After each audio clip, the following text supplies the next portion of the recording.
임철우의 동행에 대해서 살펴보도록 하겠습니다. 이 동행이라는 작품을 보기 전에 먼저 전상국이라고 하는 소설가의 동행이라는 작품이 있습니다. 두 작품은 제목은 같지만 전혀 다른 내용이므로 구별해서 파악할 필요가 있겠습니다. 자, 이 작품은 광주 민주화 운동을 직접 경험한 작가가 지명수배된 친구의 부탁으로 목포까지 함께 동행했던 체험을 바탕으로 한 2인칭 형식의 소설입니다. 그러니까 이 작품에 나오는 MC라고 하는 건 목포를 의미한다 라고 봐도 됩니다. 당시 정권은 광주 민주화 운동에 관한 공연, 보도, 창작을 금지했고 권력의 기반을 잡기 위해 운동의 의도와 역사를 왜곡하고 비난하였다. 이러한 시대 상황 속에서 광주 민주화 운동을 다룬 이 작품은 절망과 좌절의 늪에서 헤어나지 못했던 소시민인 나의 반성과 성찰의 모습을 통해 당시 정권의 폭력성과 그로 인한 사람들의 의식과 삶을 조명하고 있다라고 볼 수가 있겠습니다. 이 영상은 기본적으로 제목에서도 나와 있듯이 동행이라는 소설의 전체 줄거리와 핵심 정리를 주요 내용으로 하고 있습니다. 따라서 이 작품이 어떤 내용으로 되어 있는지, 전체적으로 어떻게 내용이 흘러가는지 이것을 중심으로 파악하시기 바라겠습니다.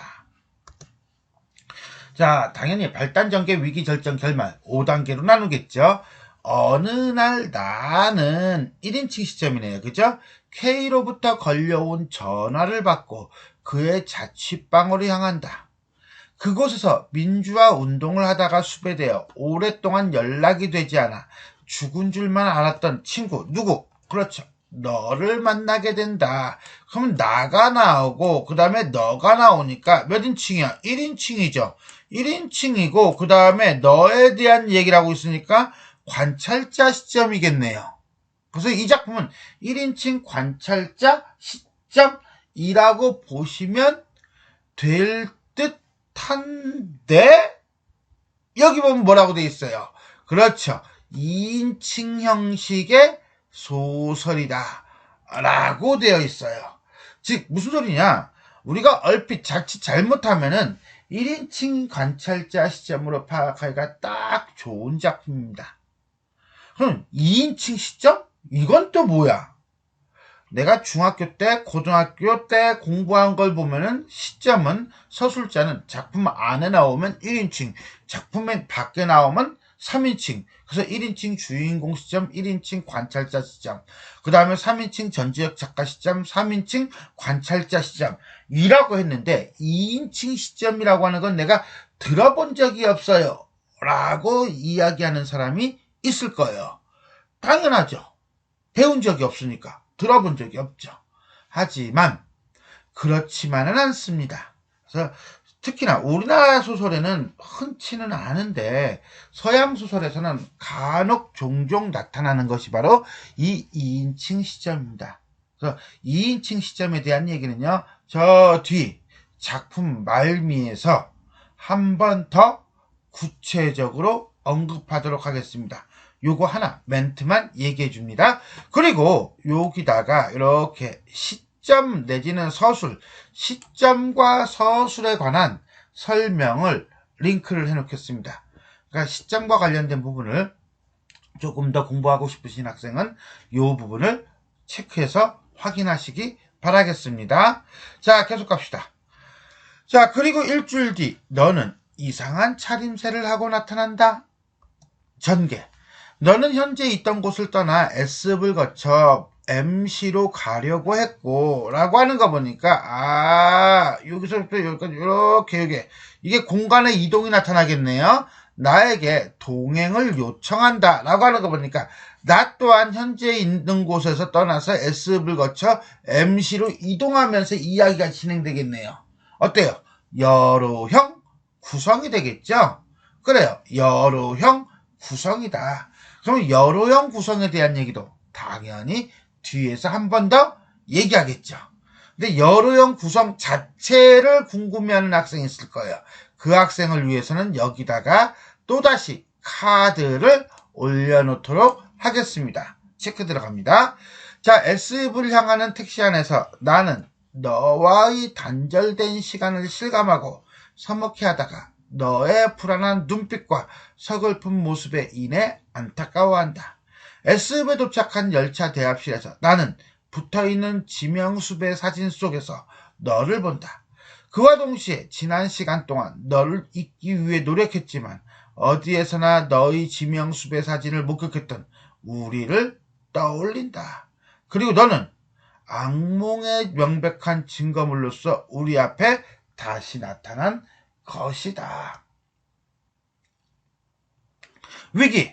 나는 나와 너는 MC로 향하는, 이번엔 뭘 탑니까? 열차를 타네요. 그러니까 처음에는 현재 있던 곳에서 S읍까지는 버스를, S읍에서 MC까지는 열차를, 이렇게 보시면 되겠어요. 나는 열차 안에서 너로부터 그동안의 일에 대한 이야기를 듣는다. 너는 서울에서 14번이나 거처를 옮겨 다녔고, 왜? 지명수배 중이잖아. 그러니까는 도망쳐야 되거든. 이번이 15번째라고 한다. 하지만 나는 너의 이야기를 들으며 속으로 너에게 왜 돌아왔냐고, 너무도 피곤했던 우리는 평온한 잠에서 깨어나고 싶지 않다고. 자, 이 부분은 결국 나라고 하는 서술자의 어떤 가치관이 나오죠. 한마디로 뭡니까? 현실을 외면하고 싶은 거죠. 불합리하고 폭력적인 현실을 외면하고 편안한 삶을 살고자 하는 그러한 모습이 마음 한구석에 있었다는 거예요. 즉 어떻게 본다면 소시민성이라고 보시면 됩니다. 이윽고 나는 어디에서 무엇 때문인지 모를 죄스러움과 분노와 혐오감과 연민, 그리고 서글픔 등 다양한 복잡 다단한 감정들을 느끼게 됩니다. 우리가 MC의 외곽에 이르렀을 때 절정이에요. 열차는 크게 덜컹거리고 사람들의 웅성거림을 통해 돼지밥을 이고 가던 한 중년 여성이 열차에 치여 직사했다는 이야기를 듣는다. 그리고 이 직사, 죽음이죠. 이 죽음에 대한 간접 경험이 과거 악몽과도 같은 그 음울한 영상을 떠올리게 됩니다. 한마디로 광주에서의 참상이 떠오르는 거죠. 그리고 나는 오래 지나지 않아 다시 고향에 돌아오겠다는 너의 말에 안도를 하고 열차는 빗속을 뚫고 MC에 도착합니다.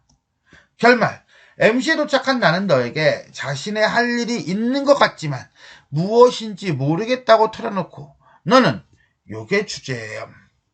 자신의 삶은 오로지 자신만이 결정할 수 있다며 헤어집니다. 나는 너와의 뜨거운 악수를 나눈 후 너의 뒷모습을 보며 너의 빈자리에 남아있는, 즉 나가 채워야 하며 지금까지 소시민적 태도를 가지고 있던 것을 버려야 한다는 것을 깨닫고 걸음을 옮기기 시작합니다. 결국 이 경험을 통해서 나는 행동이라든가 생각의 방향이 바뀌었음을 보여주고 있습니다. 이거는 그러니까 결국 어떻습니까? 그래요. 나가 서술자이지만 이야기를 전체를 끌고 가는 건 누굽니까? 너죠.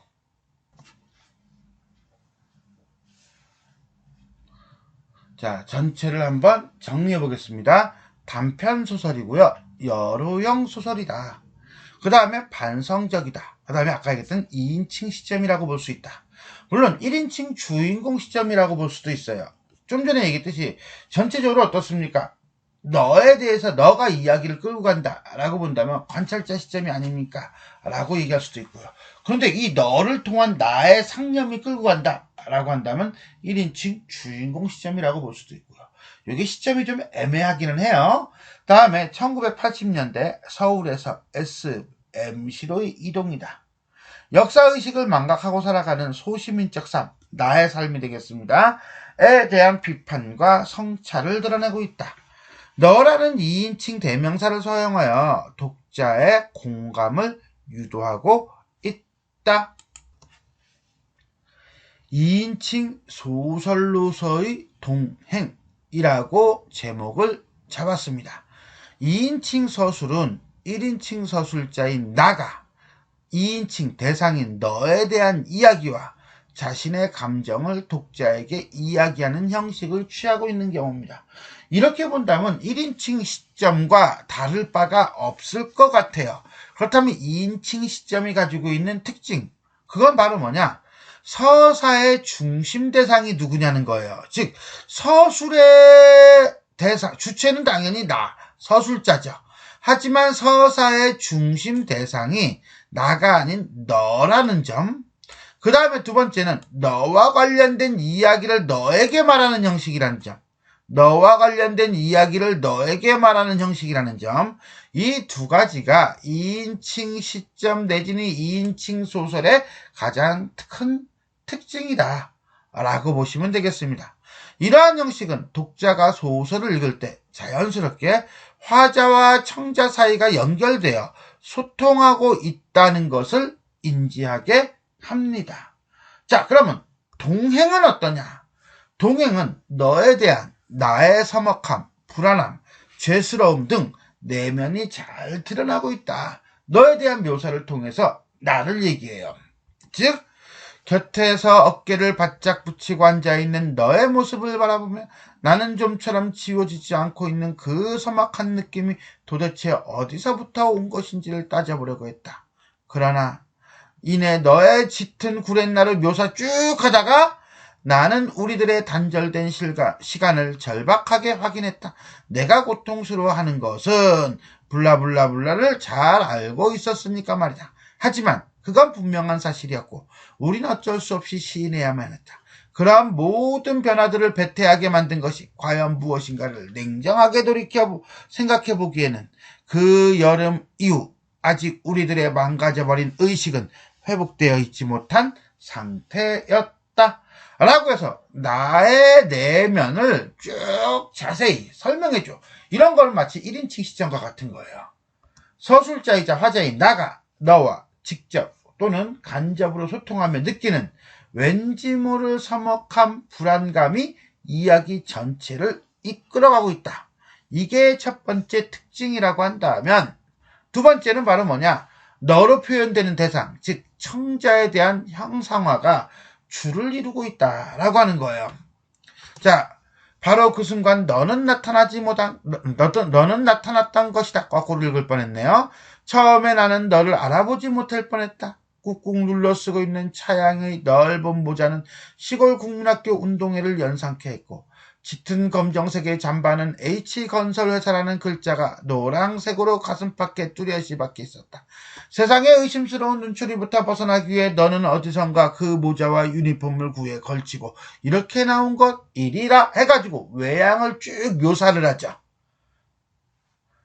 마치 카메라가 한 인물을 따라다니면서 그의 시선을 통해 관찰되는 것을 관객에게 전달하는 영화처럼 나의 관점에서 너에 대해 관찰한 부분이 서술되고 있다.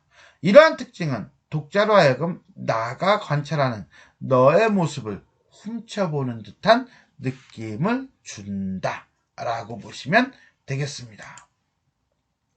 두 번째, 여로형 구조를 활용하여 자신에 대한 반성과 성찰을 형상화하고 있다. 자, 동행은 나가 너를 만나 S읍을 경유하여 MC로 이동하는 과정을 통해 서사를 진행한다는 점에서 여로형 구조를 가지고 있습니다. 그리고 여기서 서술자인 나는 너와의 동행 속에서 과거를 망각하고 일상적인 삶에 매몰되는 현실을 비판적으로 인식하며 여행의 끝에 나가 채워야 할 몫이 무엇인지를 깨닫습니다. 이것은 결국 민주주의를 향한 역사적 소명을 함께하려는 삶의 태도를 의미한다고 볼 수 있겠습니다. 시작은 어디서 합니까? 그렇죠. 자, 동네 아파트 단지 앞에 있는 전화박스죠. 거기서부터 이제 시작한다라고 보면 돼요.